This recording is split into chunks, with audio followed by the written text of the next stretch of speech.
Olá então, meus amigos, eu sou o professor Marcelo Peixoto do Silveira, esse aqui é o canal Resenha Forense, em parceria com o site Contra os Acadêmicos, neste pequeno curso de Filosofia do Direito. 14º encontro, o ceticismo. Primeiro tópico da aula de hoje, PDF aqui embaixo, eu coloquei assim, né, proposta cética para o fundamento do direito. Na aula anterior, se você acompanhou o curso, eu exibi uma diferença mínima entre fundamento, validade e eficácia. E mostrei que o foco das nossas atenções, daqui em diante, recairia sobre o problema do direito, mediante a exibição de várias propostas filosóficas para tão grandioso problema. Eu perguntaria aqui, né? Nós podemos falar de um justo em si? Nós podemos falar de algo justo e inconfundível com a variabilidade histórica do que se pensou, entre aspas, justo? A primeira proposta para essas perguntas difíceis e mostrada aqui no nosso pequeno curso é a do ceticismo ético. Nós podemos afirmar que uma das primeiras manifestações do ceticismo surgiu com Heródoto, embora não fosse o próprio Heródoto cético. Ele conta, e essa história dele é bem famosa, que o rei Dário da Pérsia teria reunido seu exército, repleto que era de pessoas de culturas variadas.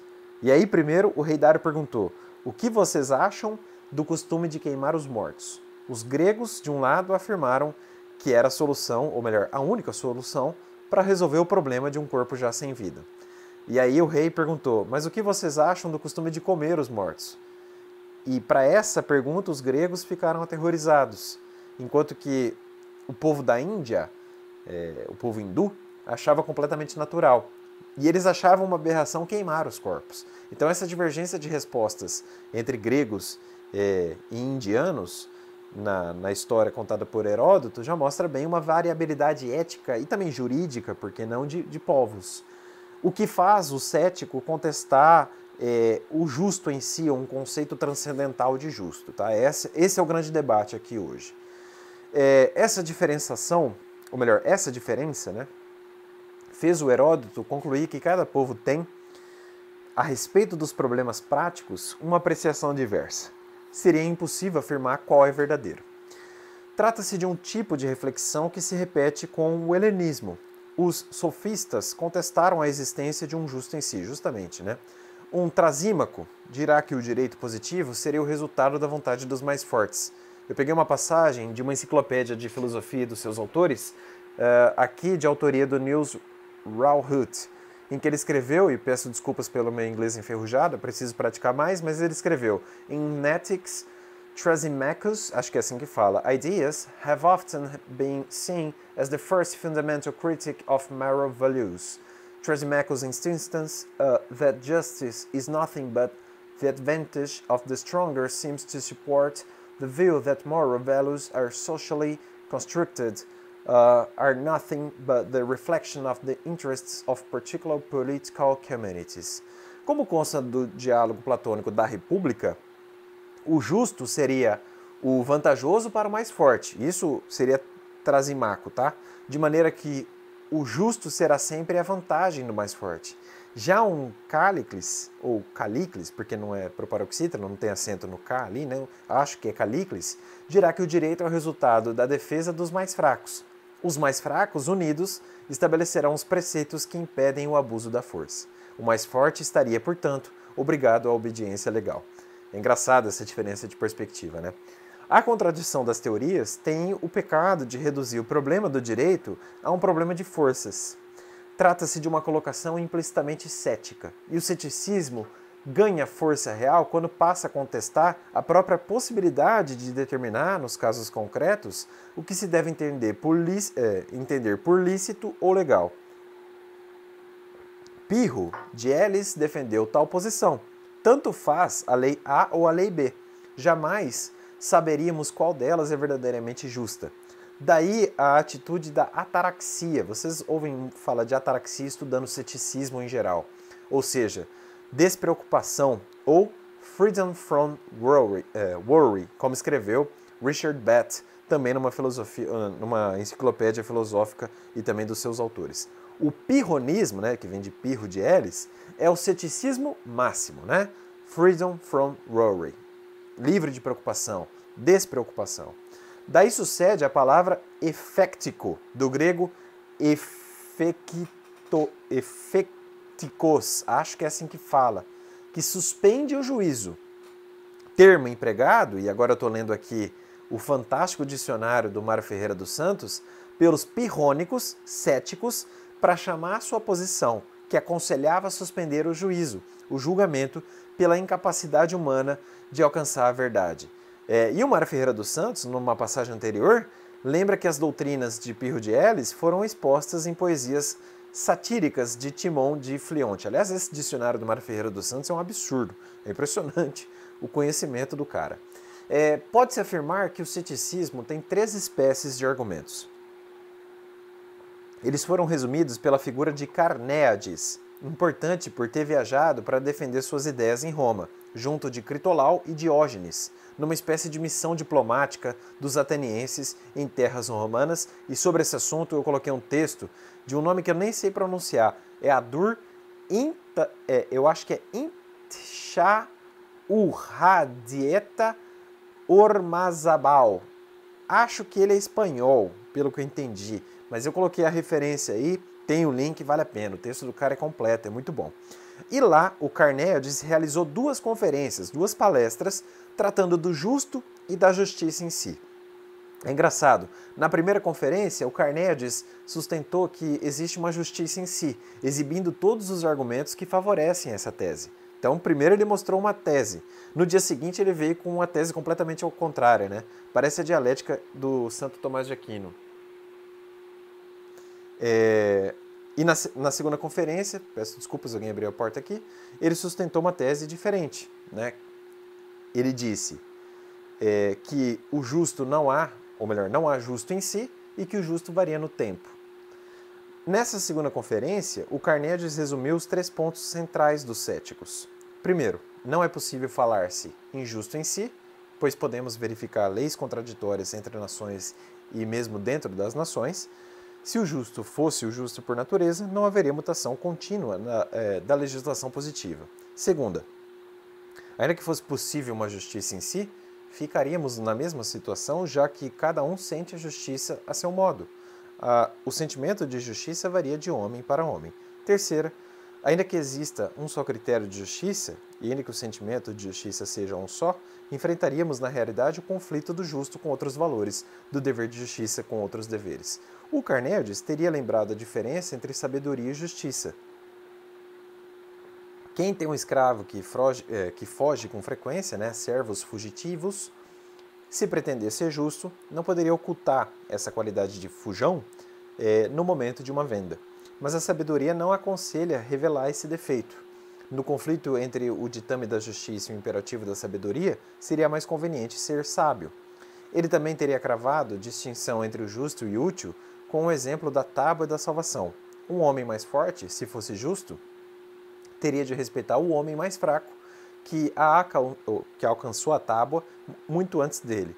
Mais forte que é, poderá apoderar-se da tábua para a salvação. Nesse caso, o imperativo da defesa da própria vida é mais forte que o imperativo do justo. De acordo com Mário Ferreira dos Santos, Carnéades foi um verdadeiro gênio da controvérsia e empreendeu um ataque encarniçado ao estoicismo. Procurou provar que entre uma apercepção verdadeira e uma apercepção falsa, não há um limite que se possa segurar, estando o intervalo cheio de uma infinidade de apercepções, cuja diferença entre si é infinitamente mínima. Ante a certeza absoluta impossível e a extravagância da dúvida absoluta, resta somente a verossimilhança no bom sentido e a probabilidade. Fundando-se nos postulados de Arcesilau, Carnéades, ao defender as lições do seu mestre, organizou um sistema de análise da probabilidade, das suas escalas, dos sinais que a revelam. Com Clitômaco, sobrevém a queda da nova academia. Também se usa a expressão nova academia como sinônimo de probabilismo. É possível bifurcar, voltando ao nosso caderno, o ceticismo em 2 naipes, em 2 espécies. Letra A, o ceticismo dos sofistas, que é mais famoso, e letra B, o ceticismo de Carnéades, que eu acho até que é a raiz filosófica do ceticismo que embasa o conservadorismo atual de um Michael Oakeshott, por exemplo. Mas vamos adiante. O ceticismo sofista tem um matiz sofrível, dúvida que atormenta o espírito, que aflige o intelecto no início de qualquer pesquisa, de qualquer indagação gnoseológica. O ceticismo sofista é um ceticismo de ascensão e de criação. O termo sofista tem a ver, entre aspas, com sábio, com especialidade do saber, ao menos numa acepção fechada nela mesma, otimista e talvez arrogante. Depois de uma forte polêmica entre Platão e Aristóteles, sofismo foi a expressão que ganhou contornos negativos. Pode-se dizer que os sofistas operaram verdadeira revolução espiritual, deslocando o eixo da filosofia da physis e do cosmo para o homem e a aquilo que concerne à vida do homem como membro de uma sociedade, e, portanto, centrando seus interesses sobre a ética, a política, a retórica, a arte, a língua, a religião e a educação, ou seja, sobre aquilo que hoje chamamos a cultura do homem. Portanto, é exato afirmar que com os sofistas inicia-se o período humanista da filosofia antiga. Acabei de ler aqui a história da filosofia proposta por Giovanni Reale e Dario Antiseri. Depois do ceticismo sofístico é que aparecem Sócrates, Platão e Aristóteles. No entanto, os gregos esgotaram toda a força da sua inteligência, conseguindo depois um segundo momento de ceticismo. Não mais esse ceticismo da juventude, digamos assim, mas um ceticismo da velhice, do cansaço. Este último é o ceticismo de Carneades. É um ceticismo de quem se contenta com o próprio ceticismo. No direito, essa proposta gnoseológica do ceticismo encontra força numa frase bastante famosa de Blaise Pascal. 3 graus de latitude subvertem toda a jurisprudência. Um meridiano determina a verdade. Singular justiça que um rio delimita. Verdade aquém dos Pirineus, errado além. Nesse sentido, ele, o Blaise Pascal, propusera que a variação de leis positivas demonstraria a impossibilidade de alcançar um critério estável para explicar o que devemos pensar como justiça. Protágoras é o mais famoso sofista. Nasceu em Abdera na década de 491 a 481 a.C. Teve sucesso em Atenas e repercussão política. Sua principal obra seriam as Antilogias. E é dele, do Protágoras, o axioma: o homem é a medida de todas as coisas, da que são por aquilo que são e da que não são por aquilo que não são. Princípio do homo mensura. Vale anotar que, por medida, entre aspas, Protágoras queria designar a norma de juízo, e todas as coisas seriam todos os fatos e todas as experiências em geral. E por que não o direito, não é? Eis o mantra do relativismo ocidental, como escreveram também Giovanni Reale e Dario Antiseri. Como todo sofista, ele ensinou a arte da retórica, a arte de discorrer sobre assuntos com o intuito de captar a confiança ou a convicção do interlocutor ou de uma plateia. Mais modernamente, o Michel Eichen de Montaigne também se mostrou cético quando se baseou na multiplicidade de fatos para questionar um postulado universal de justiça. Então ele tem uma raiz cética aí, né? Se algo no passado foi tido por ilícito e atualmente passa para a esfera da licitude, o que poderia explicar a justiça, não é? Pelo menos nessa proposta ceticista, ou cética, melhor dizendo. O problema desse argumento do ceticismo, o da multiplicidade de instituições jurídicas, é que ele é de ordem fática, muito imanente. No momento de construção das suas teorias, os céticos não tinham acesso a tanta documentação, e é bom frisar esse tipo de coisa, né? No século XIX, a escola histórica de Friedrich Karl von Savery provocou grande curiosidade ao lograr conhecimento das instituições jurídicas, não só de Roma ou de povos europeus, mas também de povos estranhos à nossa cultura, o povo chinês, o povo hindu, o povo assírio-babilônico e assim por diante.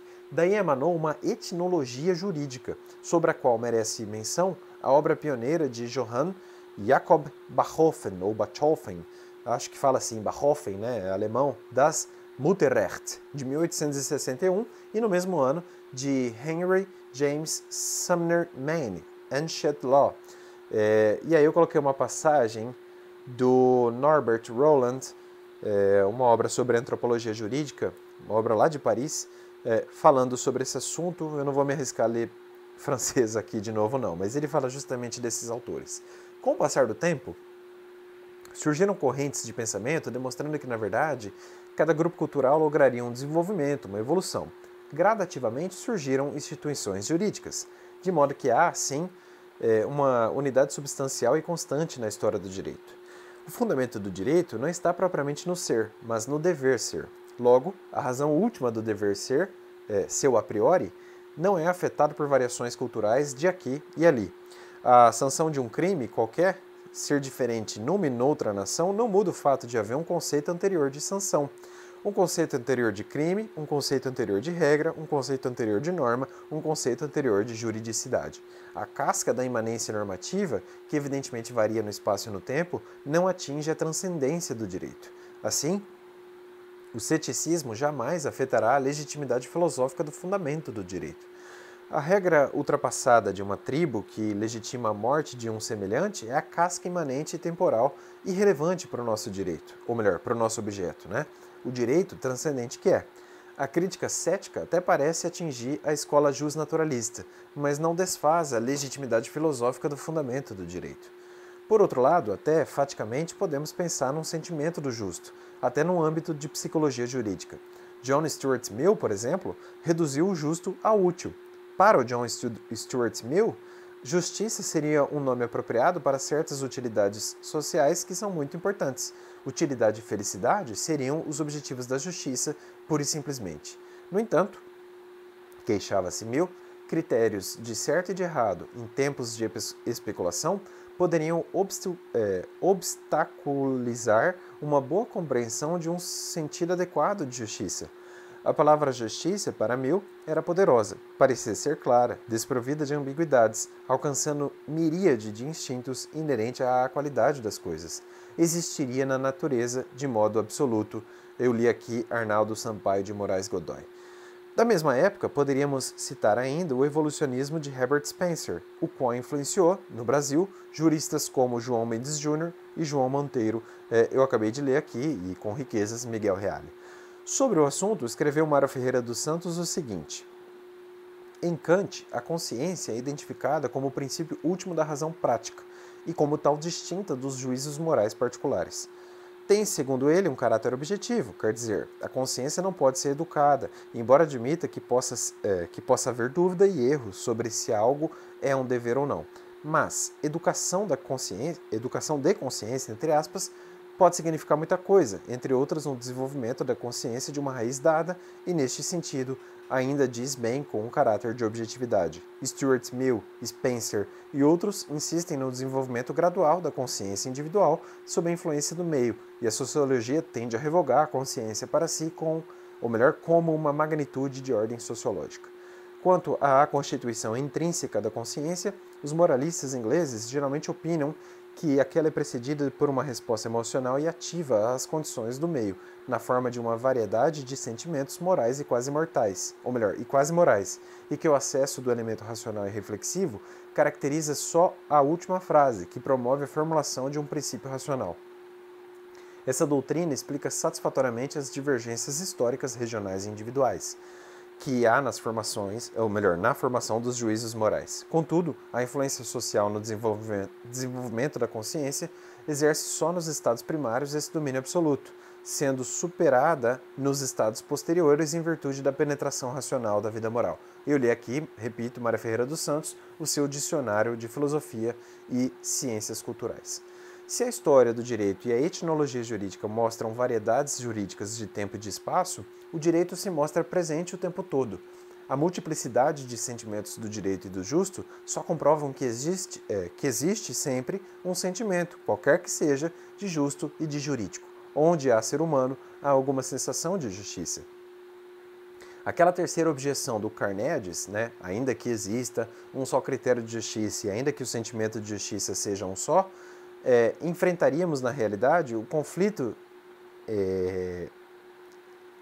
do justo contra os valores do dever de justiça e contra os deveres. Então, essa terceira objeção do Carneades também pode ser enfrentada. Ora, o fato de um homem não poder evitar um conflito de valores não é propriamente uma negação do justo em si. Se, em detrimento do justo, o homem prefere o caminho do útil, isso não afronta a ideia segundo a qual existe um justo em si. Isso pela singela diferença entre o conhecimento do justo de um lado e a realização do justo do outro. O ceticismo consegue, no máximo, demonstrar que o homem pode viver num conflito permanente de valores, só isso, mas não afronta a possibilidade do justo em si. Estão no plano dos fatos, ignoram o plano do dever ser. Meus alunos aqui do Resenha Forense sabem bem que eu me afasto do relativismo. Trata-se de uma proposta gnoseológica, na minha opinião, capaz de falsear a realidade. Se o homem é a medida de todas as coisas, como queriam Protágoras, então tudo se baseará num sentido egoístico do seu intelecto. Isso cria um mecanismo doentio e dual de realidade ôntica, de um lado, e de pseudo-realidade, ou seja, distopia mental do sujeito cognoscente e egoísta, dono de si. Eu encerro aqui o 14º encontro, eu volto com o 15º encontro para falar do contratualismo enquanto proposta para o fundamento do direito. Até mais.